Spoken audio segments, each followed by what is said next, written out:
Thanks for joining us this week on Email Geeks at Home Drinking Coffee.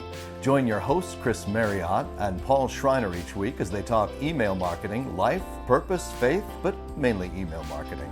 If you're looking for some normalcy in these crazy times, you've come to the right place.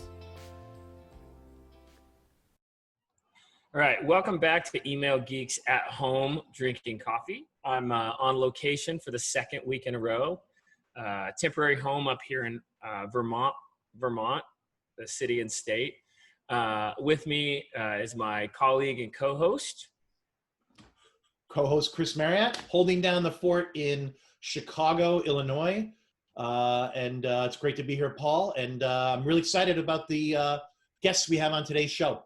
Yeah, we have a great guest, James Lamb, 20-year industry veteran, soft-spoken, incredible marketer, both in terms of strategy, technical, all of the above. He really just is sort of a quiet warrior. And, as we're sort of talking through doing hard things, resiliency, man, he certainly fits that category very, very well.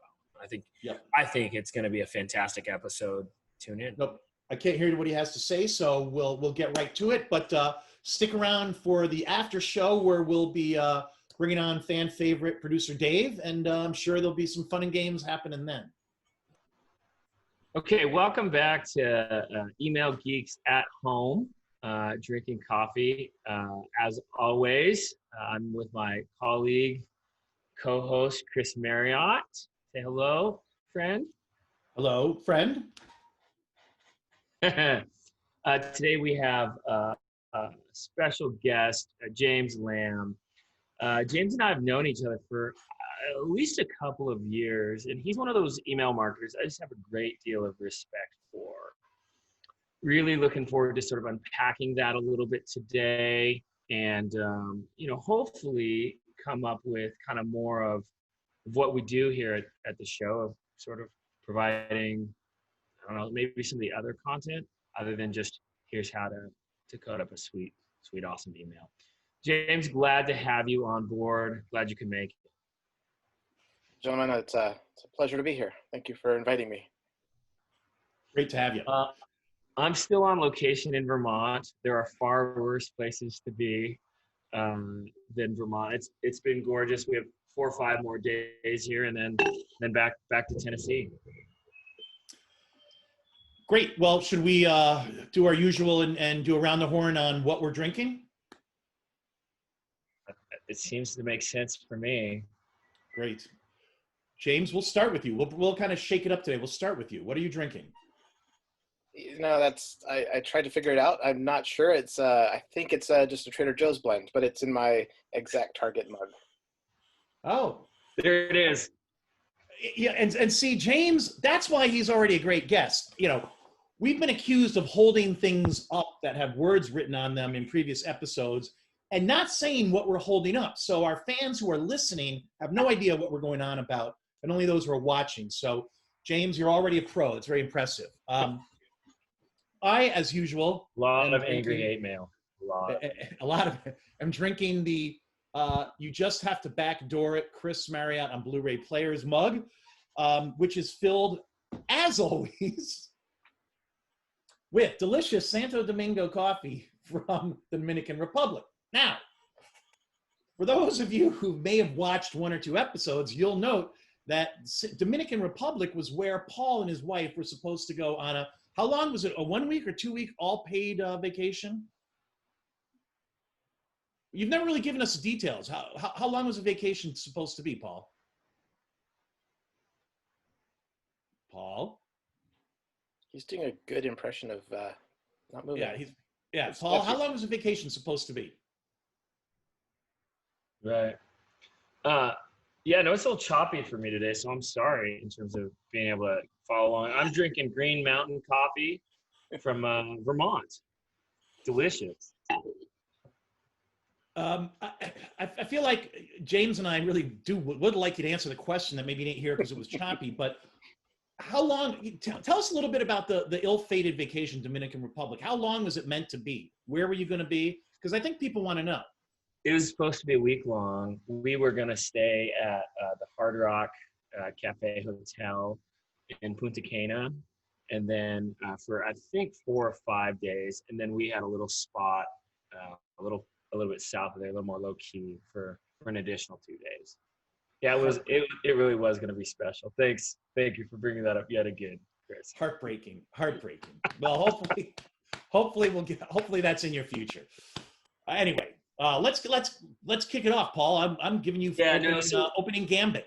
Yeah, so here's what I wanted to kind of cover a little bit today, and I think James is one of the best to tackle this, and I don't think I've even given him a lot about sort of topic. And this is what I want to cover a little bit is sort of family life balance.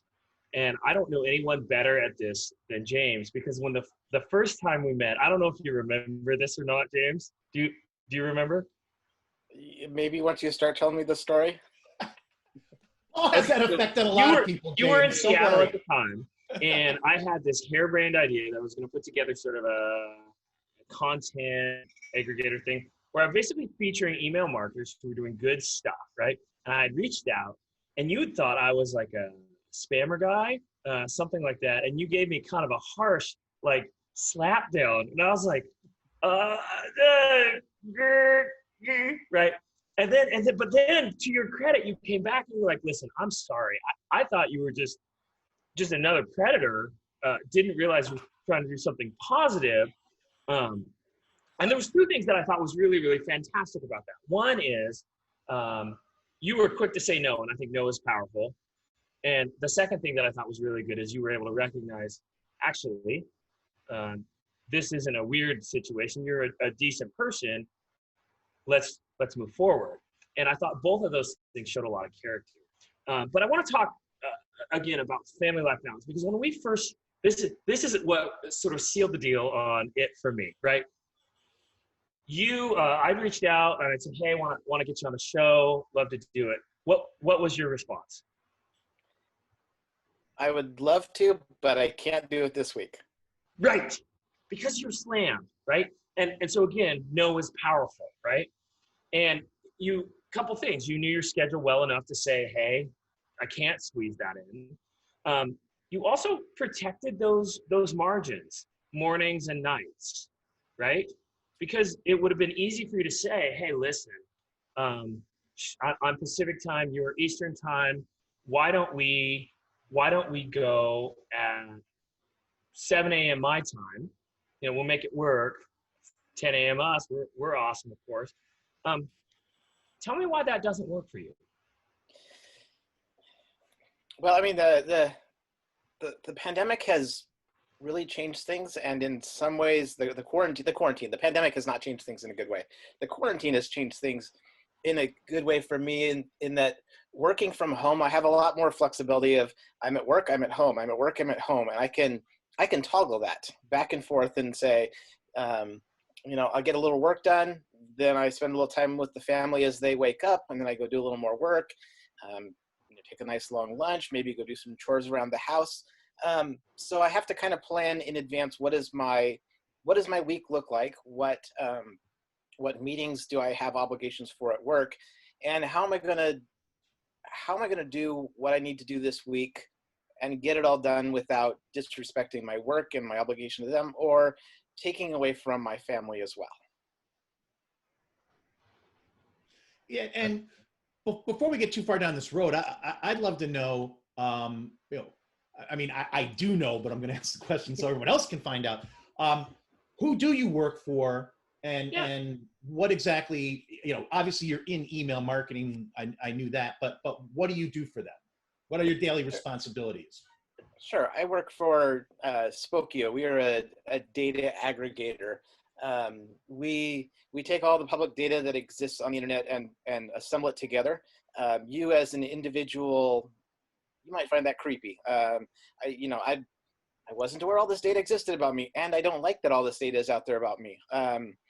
But we package it all together. I would say the best use cases are for people who, law enforcement use our product, people researching potential customers like real estate agents. When someone fills out a form and says, I want more information about buying this house, the the agent goes in and learns more about this person. Are they serious and things like that?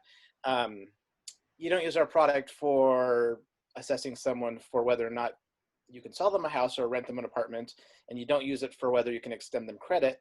But there are some legitimate uses for all this public data that's out there. And then as an end customer, and a person like you or I, you might use it to monitor what data exists out there about you. Right. And then so my role there is I am the email team. That's an impressively sized team. I got to tell you. Right. Yeah, especially during the pandemic when I've given up on exercising. Right. I will build out the emails. I'll figure out what emails we need to work on. I'll work with the other teams to get content and copy, and then I'll sit down in Marketing Cloud and I'll build out the automations and build the emails and deploy them. Mm-hmm. Okay. Well, I think we've all, certainly Paul, I think we've all been at that point on Spokio, because I was familiar with Spokio. I mean, we used it. Well, I won't get into what we used it for, but we've all. There's a restraining order. We don't talk about it legally. We're not allowed to. James, you may say that's not what you're supposed to use it for, but I think we've all been in that position where you get to that Spokio page where they indicate, this is the person. This is that person out of all the that persons with the same name. This is him or her. And you've got a lot more information. And all I got to do is click that button, make that, even for just a month. And I could get all this information. Some of us have walked back from that point. I'm not sure I can speak for Paul in that regard, but it is a very interesting product, and I mean that in a good way. Not well, and I can talk more about that, Chris, once the court documents are unsealed in 10 years. Right, good. I mean, again, I come from Axiom in a prior life, and while it didn't do what Spokio did, it certainly was gathering the same type of data and aggregating that. So same result, different use. But Paul, I as I am wont to do, I zagged, so I'll let you zig back. No, it's okay. Let's talk about saying no. Because again, I think one of the reasons I wanted to have this conversation is I think you do it as good as anyone I know. Do you say no to your boss? It's harder to say no to a boss. It's if you can, you give your boss enough information that they can say no on their own. Hey, tell me about that. How does that work? So you lead them down the trail. Well, and as an email marketer, I'm sure that all of us have experienced this. I need you to do this right now, or I need you to send this email, and you look at the email and you think, a generic example from 20 years of doing this, this email's not going to perform well. This email's going to hurt our deliverability. Where did you get this list? Any of these types of things. If you just say no, you may get pushback, and you may find yourself eventually doing it anyway. Right. If you can equip your boss to make an informed decision, oftentimes, if you've built up that credibility, they will take your advice and they will either come up with a different idea, or they'll abandon it, or in some cases they'll say, well, based on what I know or what I know of our business or the risks I'm willing to take, let's do it anyway. And so you don't always get the no you're looking for, but if it then does perform as you expected, it builds up your credibility. If it does better than you expected, then you'll learn something. Okay, so I'm wondering on the realm, so a little bit more, maybe more stretching it further. It's a Friday afternoon, 6 o'clock. Hey, James, we got this thing we need to send out tomorrow morning. Can you just put in a little extra time and get it done right now? What does that look like for you? It kind of depends, because sometimes you do it. Sometimes you tell them all the things you need to do, or oftentimes on those late nights, it's their obligation to QA it that makes them realize, no, I want to go home. And that's a brilliant. I'd be happy to put it together. I'll probably be done with this around 11:30. So I'm going to need you to stay at the office to give it That has occurred before. I ran something through a bunch of rounds of testing, and then I knew it was going to take me about 2 hours to go home. So I said, here's the last round I'm going to send before I go home. And then I went out and got on the train and went home. They ordered pizza. They stayed in the office and did QA. And as near as I can tell, I don't think they ever did that again. Yeah, natural consequences, right? Yeah, I think that you don't often appreciate when they, just send an email. You and I know, probably all of our the viewers know, just send an email. Well, there's an audience, there's testing, there's a lot of things to do it right, or even just to do it at all. And people don't always appreciate all the costs involved in that. Right. Tell me about your family. So I am married, my lovely wife, Lori, and we have 2 children. Ellie is 16 and Ben is 12. Ben Okay. has low functioning autism, so his mental age is probably closer to 3.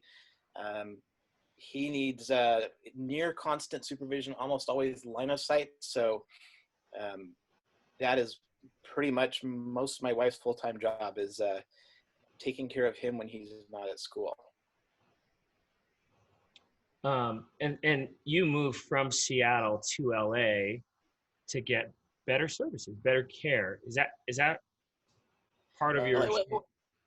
It was a job offer, but when we looked into what was available to us, we did know that that California does have a higher level of services available to people who need them.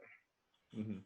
So one of the things I know about you is I think that you are a spectacular marketer, technical, qualitative on every front. Again, there's a great deal of respect. You have 20 years in the industry experience. You're a one-man team pulling off what 5 people could do. And yet you've chosen to honor your commitment to your family.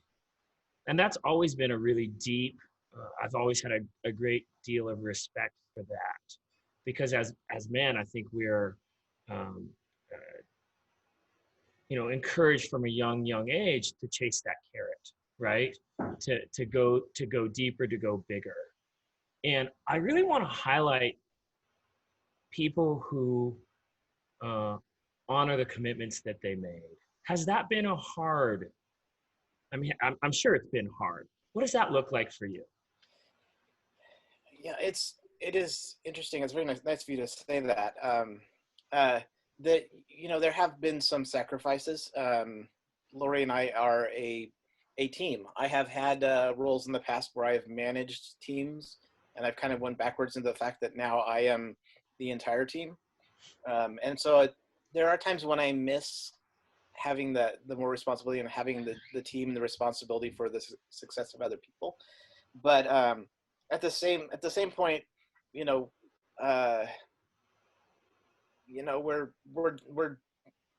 paying our bills. Right. We're paying our bills, and we're getting to spend time as a family and invest in our children. And if I had a job that required me to be gone more, there was a time when I was having to travel a couple of days each month, and then that left even more on Lori's plate. When I see all the hard work she puts into this, and how much she loves all of us, that I got to be a part of that team. I can't pass it off all on her. And so when we think about an opportunity, and should we move for an opportunity, should I look at a different role? What does that mean? We look at everything from the commutes to the sort of obligations or the expectations. And I gotta say that the current role, I'm having a lot of fun. I have a lot of flexibility. They didn't give me a phone. There's no expectation of weekends. And with this weird quarantine schedule, I clock out at the end of the day and walk out of the bedroom and I might help a little bit with dinner or sit down as dinner's starting. But then after dinner, Lori finally gets the clock out, and she goes and spends some time in the bedroom, where I might be doing some other stuff around the house. But that's the first chance she's gotten to have any quiet time of the day. Right. You Well, mentioned, go ahead, Chris. I mean, a large part of depending where you live, the commute can be a big chunk of your day, particularly if you're in the New York area. And you'd mentioned LA and train, which stunned me. I didn't know they had trains in LA, but they have trains everywhere. Ground. No, California. I thought that train didn't get finished. Anyway, let's not go there. What was your door to door? Because also people, what I found is people, when you ask them their commute, if there's a train involved, they give you the train end to end time. Right. In New York, when I lived in New York, and people say, "What's your commute?" Oh, an hour. Well, no, that was the time on the train. They didn't build in the time to get to the train and get to train in the office. So that hour really meant an hour and a half or an hour and 45 minutes. What did your commute end point to end point look like when you were going into the office? Well, I mean, I'll take it even a step back further. When I was living in Seattle, I was driving 90 minutes each way, and often in the dark. And so when an opportunity came up down here, they said, I worked for them from Seattle for a little while. They said that, eventually, you have to move down here. Right. We don't want to keep flying you down here every month. We want to see you more days in the office. So when I moved down here, that was, a couple minute drive to the train station, and then one train to the other train, and then the last mile by bike. So that could take an hour and a half to 2 hours each way, but it meant getting up at six in the morning and being in the car at 6:05 to get to the train station. But I could still get home by about 6:15. But then this other job came along at Spokio, and that was really compelling because that cut it down to 25 to 30 minute drive each way. Right. So Spokio wasn't the job you followed to LA. It was another job that initially you took in LA, and then you went to Spokio. Correct. Got it. Yeah, and that's a brutal commute. I mean, that matches. I mean, I don't want to make it about me, Paul, but Chris, I get it. You're a martyr. No, but I mean, we open up on this show, and one of my, I look back on my kids when they were younger, and we lived in Connecticut, and my door to door was an hour and a half, an hour 45 minutes. And I was up, James, like I was up and out of the house. And this is when they were in junior high, and because for a while I'd lived and worked in Connecticut, but then I went back and started working in the city again. And I was out of the house before anybody was up. And even the dog was like, I'm not getting out of bed. So I was up and out, and I was home after dinner. I wasn't fortunate. I couldn't get home. If I left at 6, or even if I left at 5, I'm home at 7:30. So I didn't. During the week, I didn't see my kids unless there was some event that I was coaching where I would leave work early. And I, this day I look back and I go, well, it was necessary to support the lifestyle that we had. It was necessary to live in a town that was as great as the town we lived in, that was Westport, Connecticut. But gosh, I was not, I was not around during the week. And, I look back and say, that on one hand set a great example of work ethic, I'm sure. On the other hand, what did I miss? And right. There's no getting that back. So, when Paul was talking about wanting to bring you on and talking about how you had managed this, or he felt you were, so great at managing this work-life balance, there's such a good example of that.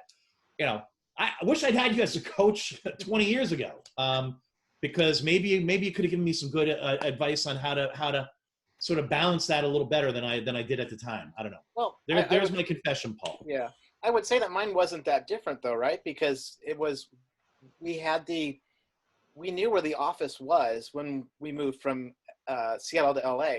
Right. But we looked at where the schools were. We looked at where the church we thought we were going to be attending was, and said, you know what? I will make this sacrifice for our family because of the schools that are there. And so Right. that was, you know, when Paul asked about what if they want an email late at night, it's like one of the factors is like, well, I missed seeing my son go to bed last night, so I'm leaving now. So those were some cases where I would say no, or I would say, you know what, we can't do anymore, or I can get to this tonight after 8:30 if you'd like, after they've gone to bed. But right now, Right. I got to get home for my family. Right. Right. Do you feel like do you ever feel like you'd be further along if you weren't making some of these compromises? Do you feel like you've paid a price, or do you feel like you've actually managed? Because that's really, you know, rubber hits the road a little bit. Is you know, if there is a price to be paid, and we decide it's worth it, and I know Paul has faced that.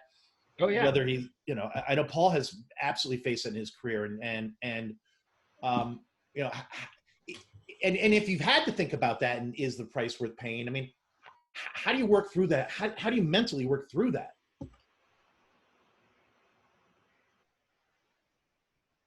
Yeah, it comes down to when an opportunity knocks, looking at all of the different factors, and you know, that's my you know, horribly analytical mindset comes into play and says, let's make the pro con list. Let's map out how things are. Let's try to find numeric values for things, so we can assess, because you know, they like some of the people I listen to like to say, like, you know, everyone has the same number of hours in a day, and it's how you choose to use them. And it's like, sure, that's great if you work for yourself and you're single. Right.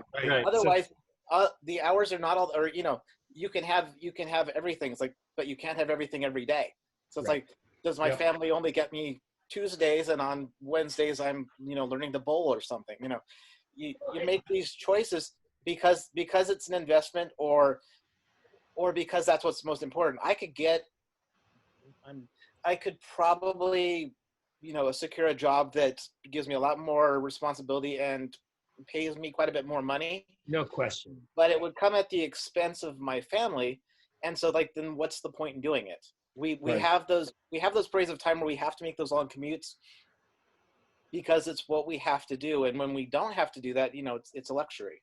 Well, and like your story is, I think, so many people's story across the country, and we're all three dudes, and so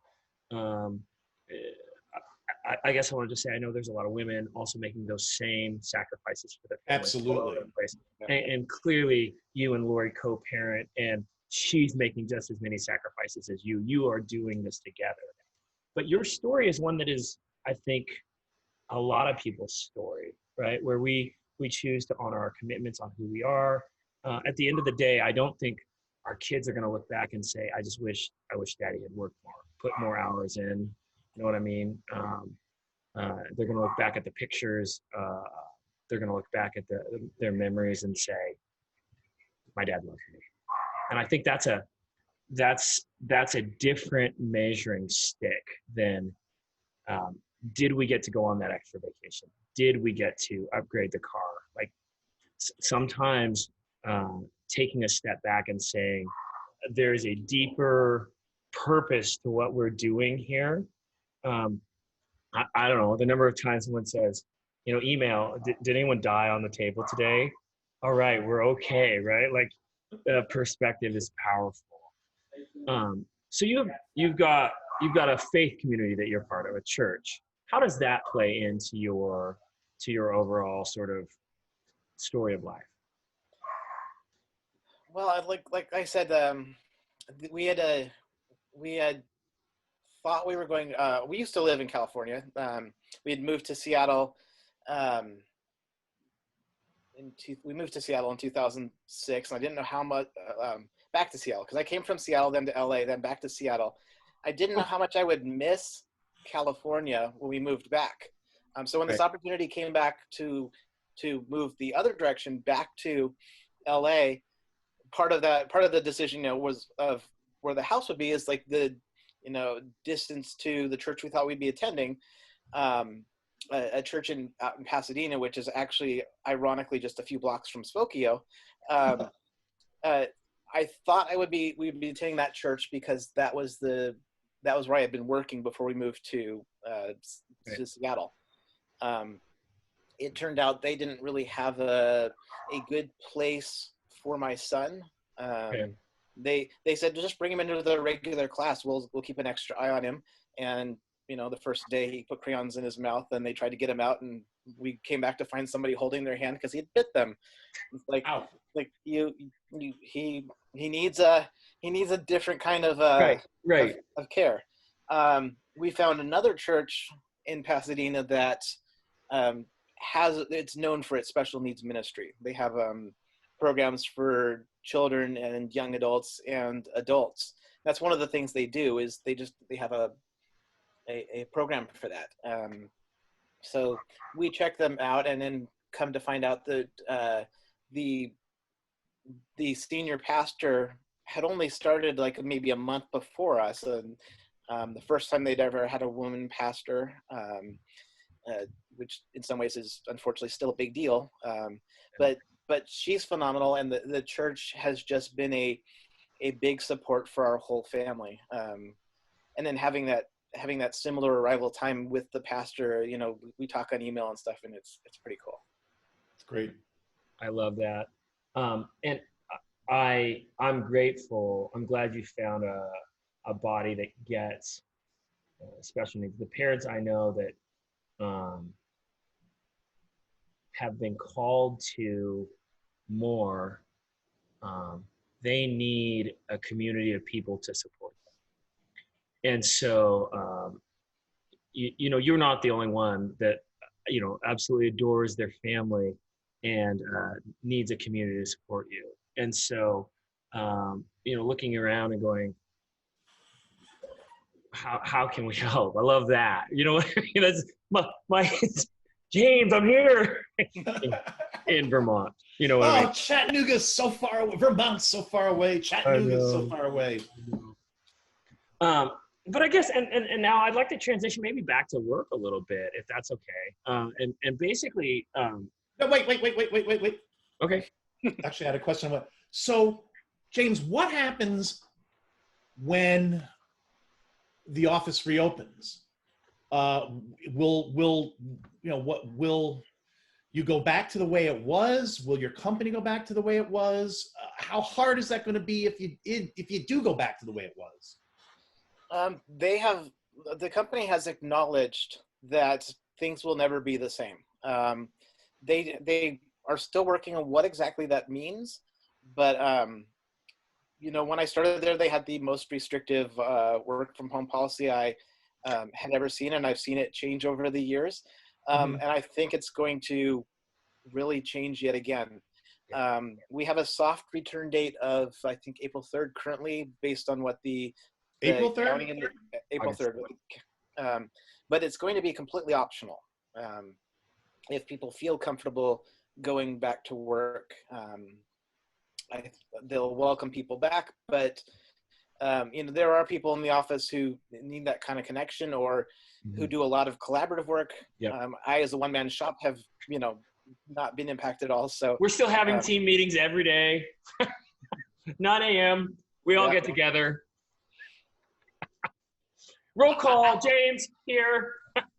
They had. I hate to be that guy, but twice you said, you mean August? The third week of August? Did I say April? Yeah, August. Yeah.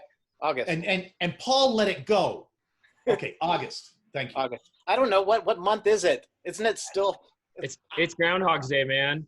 I was just thinking if it's April 2021, boy, they're going to be, you guys are going to be home for a long time. But okay, August. All right, I'm sorry to interrupt, but I am, as producer David will tell everybody, I'm a stickler for these kind of details. It's so important, so critical that we understand James's schedule.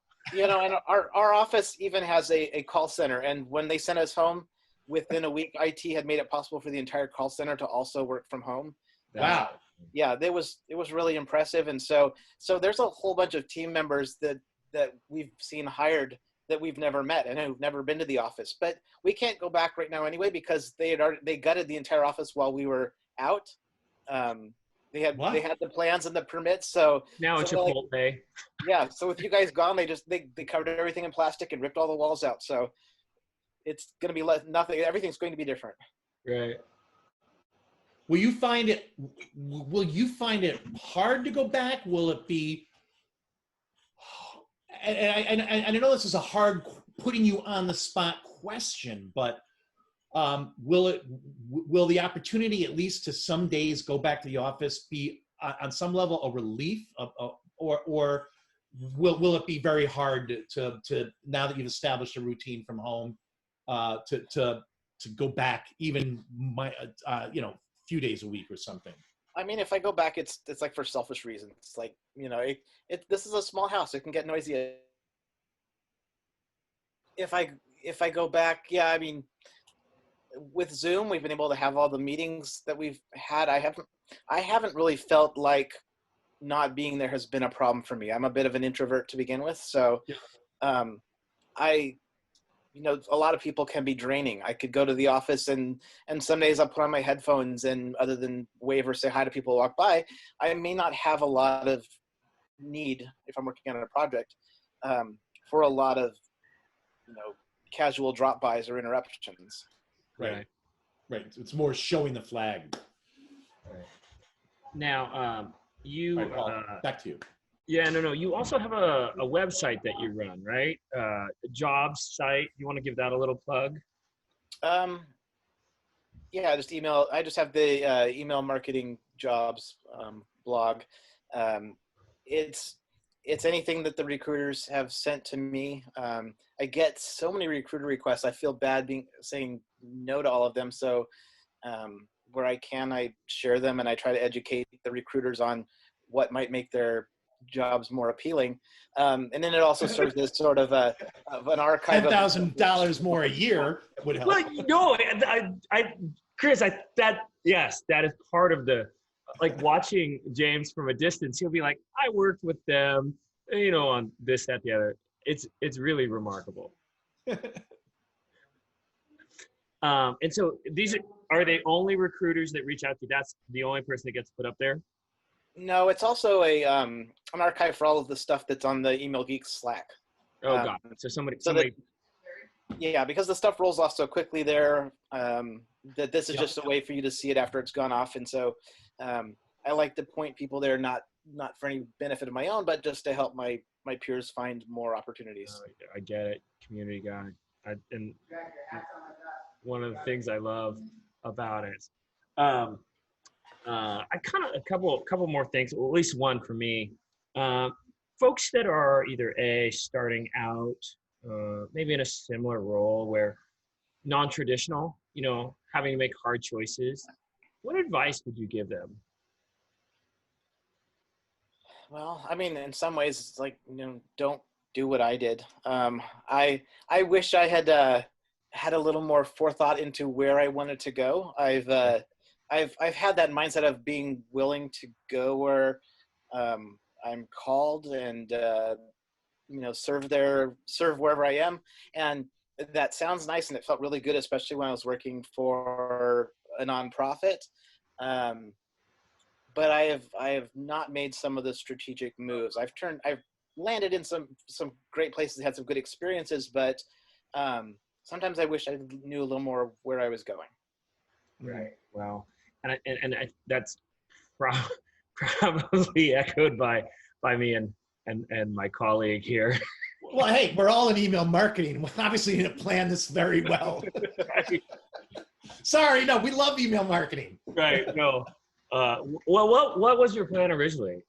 What when you were a kid, what did you want to be when you grew up?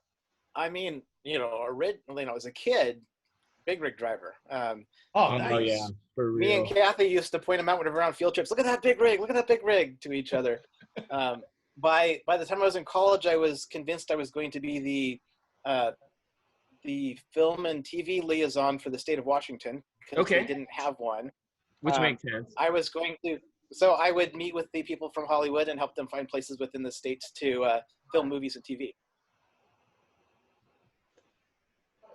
That's spectacular. And But I didn't pursue it. yeah, I think when I was little, I had a pretty thick speech impediment. And I had told my parents that I wanted to be a radio disc jockey. My mom just laughed at me. She thought, "There's no way." And then when I was in college, for me, I wanted to be an English teacher, which also probably not a great plan. Chris, what about you? When I was young, I wanted to be a rock star. And yeah, and that's not surprising either. Yeah, but that didn't quite pay. Even though I was a music major in college, Right. I mean, Played the trombone, right? The dream died slowly, and note by brutal note. And you played the trombone, right? No, wow, wow, wow. No. I played keyboards, but I am known for my trombone jokes. Not to deflect it from me, because I love the attention. But I was going to say, first of all, Paul, but maybe not disc jockey, but here as co-host of one of the most up and coming podcasts. With a bullet. But James, you said something that got me. At what age did you meet your wife? How old was I? Probably I want to say 23 or 24. Long time ago. But you talked about field trips and Kathy and Riggs. That was in elementary school. When we went way back to what I wanted to do way back. Well, who was Kathy, if not your wife? Kathy Timborski was a classmate of mine who also wanted to drive big rigs. Sorry, I didn't explain that well. No. Oh, okay. Hold on while I look up Kathy Timborski on the Facebook. She's driving a big rig. Well, I was going to say, is she driving rigs? Did she pursue the dream that you gave up on? Oh, how painful would that be? Boy, I should look up Tokyo. No. All right, I think we're good. Let's transfer over to the lightning round, Mr. Marriott. Okay. And this week again, we're prepared because producer David subtly reminded me, as I pointed out to him, he's learning the ropes of his job. Not directly saying don't be an idiot and forget to come up with the lightning round. So well done, producer David. We do have a lightning round ready, and this is the California version of the lightning round. Now, James, the lightning round, you haven't gotten through to one of our episodes, all the way to the end of one of our previous episodes, is I have 5 words. I ask you the word, and you each word one at a time. You tell us the first thing that comes to your head when you hear it, and typically we will either mock or drill down or somehow look more closely at one of your answers. Okay. Are you looking for a word or a phrase? You know what? Thank you for asking. Initially, the idea was word. People have been wandering off the plot and giving us phrases. Frankly, Paul and I prefer just a single word. Okay. But I'm good either way. Honestly, please don't listen to Chris. Do whatever you want. I just said you and I prefer that. Thanks for undercutting me. All right. Word number 1. California version of the lightning round. First word. Fault. Earthquake. Okay. Next word. I wonder where. Okay. Well, it's obviously next word. Red. Rural. Okay, interesting. All right, we're gonna. Sorry. No, I like that. It's an interesting answer. I'm trying to think well, we'll get back to what I was thinking. Next one. Chip. Like fish and chips. Hey, there are no bad answers. Well, if Paul were doing it, there probably would be. Yeah, that's correct. Number 4, highway. Police chase. Okay, interesting. All right, interesting theme there. Last one, beach. Wish I were there. Nice. Okay, good answer. Fault, I was thinking San Andreas or earthquake, so you got that. Red, for the life of me, I can't imagine what. Chip, I was thinking microchip or California Highway Police. Yeah. Ponch and John. That was a great show back in the day. Paul, you're probably too young to remember that. And again, California known for its highways, known for its beaches. So again, good answers there. I mean, Paul, do you have any comment on I want to drill in on red. Tell me about red country. I mean, rural politics. We probably don't want to put that into the podcast. No, it's a. Oh, sure we do. No, everything's in bounds. Yeah, I mean, it was just an observation, and it's correct. I mean, Paul, you and I discovered we grew up in the same hometown. This is true, Bremerton, Washington. Yeah, and that was home of the Knights, and home of a naval base, a torpedo base, Marines training camp, submarine base. It was a very red patriotic area right across the water from Seattle, which, the blue of Washington State comes from Seattle. Yep. Right. That's true. Yeah, no, Seattle's one of those interesting states like Illinois, where there's that concentration of blue. My home state of Illinois, where there was that urban concentration of blue, and then the rural is red. So that makes total sense to me. But my current home state. My current home state is Vermont. For 4 more days. Anyway, James, thank you so much for being transparent, for sharing your story. My hope is that marketers, people watching, listening, will have the opportunity to sort of listen and find a kindred spirit in their effort. Are you good with people reaching out and see, if somebody's sort of going through something similar, you open to that? Absolutely. I said I was an introvert, but I love talking to people.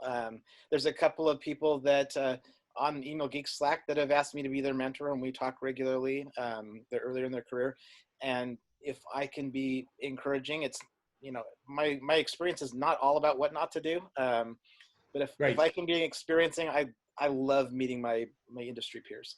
Cool. Excellent. Thank you so much. Well, and I think, again, and I'm going to say, James, thanks again. I mean, we probably asked you more soul-bearing questions today than we've shot at anybody. So, you've been very great to honestly address everything we've asked you. And I also think that, a lot of people are, haven't overtly had to face that work-life balance, but are going to in the near future because they've got a whole new rhythm to their life and dealing with their kids, whether they're a woman or a man who formerly commuted to an office. They've now had several months of a different style of living and are going to face probably some of those, questions of work-life balance as their offices reopen. And I would hope they would find some wisdom in what you shared today and some guidance on how to sort through for themselves what's really important. So again, I think you provided a great service to people who will be listening to this. So thank you. Yeah, thank you, James. Really appreciate it. No doubt. It's one thing to work from home. It's another thing to work from home while you're also learning how to school from home. Right. Yes. Yes. All right. Well, with that, we'll say thank you, and we'll see you guys next week. See you next week. Thanks, guys. We're back, and we welcome producer Dave, fan favorite. Hello. Fan favorite David Inman. That's me. Thank you. So, David, what's the story with the dog behind you?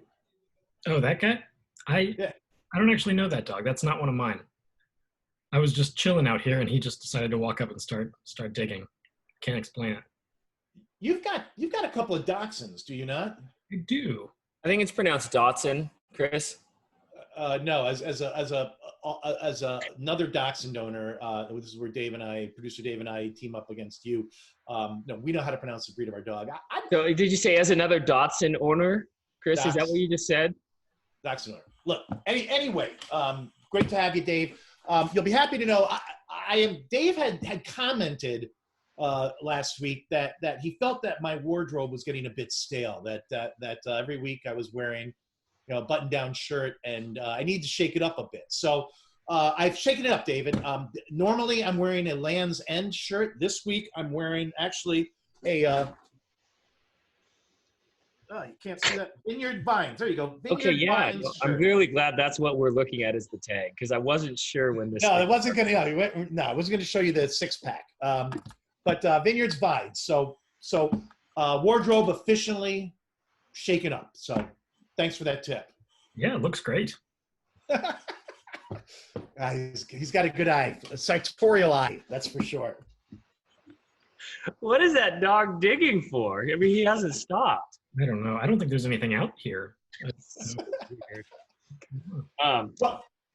Well, and if he were to find a bone, it might throw, the entire cosmos.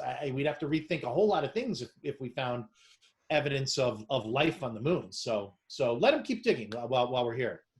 So Paul. Yes, sir. I'm gonna so give us a little bit of detail on how boot camp in Vermont is going. It's that's exactly where I want to go. It's pretty nuts in a good way. Kids are up at 5:45, 15 minutes earlier every day, 5:45, 5:30, and they're carrying these enormous rocks, like 2-person rocks up a mountain. I mean, it's 1,000 feet elevation gain over about a mile. It's a lot of work. And my 14-year-old got on the scale yesterday, and he's been here a week. He has lost 10 pounds, and he was not an overweight kid. I mean, right.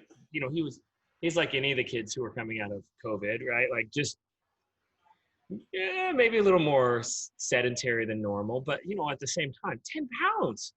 They're working so very hard. It's been cool to see, when you're sort of faced with physical, emotional challenges, it's been cool to see my kids rise to the occasion to meet those challenges. And that's one of those things that, you just bury here in your heart. We're just like, oh, it was, felt really lucky to get to sort of be able to be here to see that, experience it with them. So, and Vermont is just a gorgeous state. Yeah, this time of year at least. Oh, is that right? I this is the only time I ever come, Chris. And long winters, long winters. I went to school in New Hampshire, and which is right across the border. Did you know though that because I know we love our fun facts on this show, that the Connecticut River is the border between Vermont and New Hampshire. I did know that. Okay, but did you know that it also marks the border between 2 tectonic plates, and that that New Hampshire, the granite and the rock and the underlying structure is entirely different than Vermont because they're 2 separate plates. And Paul's ignoring me. No, I'm listening, Chris. I want to show you carrying rocks. Enough with my geography lesson. Can you see that? Kids, whoops, there. Kids carrying rocks. They do that all day long. They just carry rocks up the mountain. Shocking. Crazy. And so, no, I'm very interested in what you were saying about the Connecticut River, Chris, and geography. What did I say? I don't know. Exactly. There'll be a test later in the week on this. There'll be a test later. David will pass because he patiently listened. You won't. So, David, anything? This is like I love doing this with Paul. Anything of interest going on with you this week? In case anybody's gotten this far in the program and not thrown their hands up and said, Schreiner's got, I'm out. I can't take any more Schreiner this week. The most interesting thing that's going on for me this week is that my friend Paul Schreiner is up in Vermont letting his kids carry boulders up mountains. And what's interesting to me is that it's inspirational in a way, because I've always actively avoided adversity my whole life in any form. And now I'm starting to think, wait a minute, should I be challenging myself in any way? Food for thought. Well, I think you stepped up to the challenge of being a producer on one of the hottest podcasts right. in the world. Yeah, in the world, particularly with the tantrums that Paul tends to throw behind the scenes. So, Chris, I'm going to ask impromptu-wise for a scavenger hunt. I'm driving back to Tennessee on Saturday. I'd like a list of things that I'm supposed to get pictures of on the way back. And from Vermont to, okay. How about a barn? A barn, I can do that. I'm writing this down. Barn. Okay, what else? A covered bridge. Covered bridge. Okay. And fan favorite producer Dave, feel free to jump in. A semi with a yellow cab. Okay. Yellow cab. Okay. Anything else? A roadside attraction sign. Okay. That would appear to be from the 60s, left over from the 60s. Okay. All right. Anything else? I mean, I could go on. I mean, I know the area very well. I could go on and on and on. Maybe a picture of the Connecticut River that borders New Hampshire, and you've already ruined that for me. How about a picture of an Arby's? Oh, yes. Roast beef sandwich. Yeah. No, I got you. Okay, and then point per picture. Is that how this works? Sure. Okay. Point per picture. Yeah. Dave, you got nothing. You don't want any pictures of anything. I think that pretty much does it. But can we share the pictures in next week's episode? I think we have to. Yeah, and no doing a search on the internets. I don't even know what you're talking about. How would one do got to that? be. You know what? Some of them you won't be able to get one of your boys into potentially, but maybe all of them you could. Even the truck, it could be at a truck stop, or even if it's driving by. No, we want authentication of each of the pictures. We won't. How does one authenticate that? I'll put one of your kids in each of the pictures. Stand them in front of the Arby's. Yeah. Stand them in front of the barn. Stand them in front of the covered bridge. Okay, yeah, I can do that. I mean, it's not like I've asked you to get a picture of a Wolverine or something dangerous. Holding an angry Wolverine. Right, holding it. Good point. I think there's a lot of those here in Vermont. Yeah, I don't know where Wolverines. I mean, Wisconsin. Oh no, Wisconsin. Oh, Wolverines are Michigan. That's Anyway, where we seem to be running massively out of steam. So. All right. Well, again, great episode. Fun. Great episode. Yeah, James was awesome. If you've gotten this far, we salute you. Yeah, send in questions. Email us. We still want to hear from you guys. We want to make sure we're covering the things that you guys want to talk about. And we got a lot of great episodes coming up, so stay tuned for word on who's next. And thanks. Thanks, everybody.